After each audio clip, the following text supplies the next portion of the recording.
John Calvin on Psalm 89, verses 32 and 33. Then will I visit their transgression with the rod, and their iniquity with stripes. Nevertheless my loving kindness will I not utterly take from him, nor suffer my faithfulness to fail. I will punish their sin with the rod, their iniquity with flogging.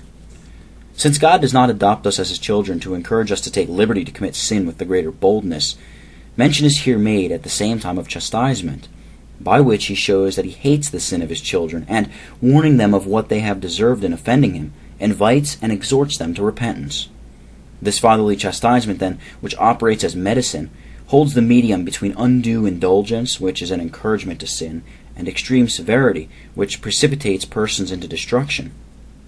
God speaks of his chastising his people after the manner of men, either because the anger of a father in correcting his children proceeds from love, or he sees that otherwise he would fail in promoting their good, or it contains a contrast between God and men, implying that in the task of chastising he will with moderation and gentleness.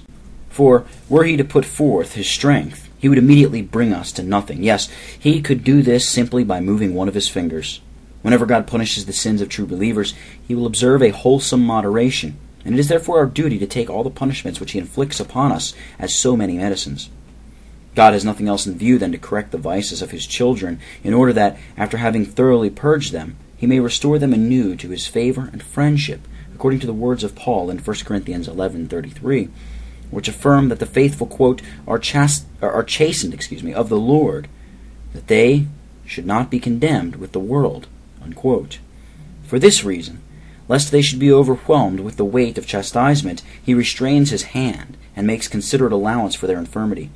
Thus the promise is fulfilled, that he does not withdraw his loving kindness from his people, even when he is angry with them. For while he is correcting them for their profit and salvation, he does not cease to love them. God then in this passage leads us further, promising that his covenant shall be steadfast and effectual, not only because he will be faithful on his part, but also because he will keep his people from falling away through their own inconstancy.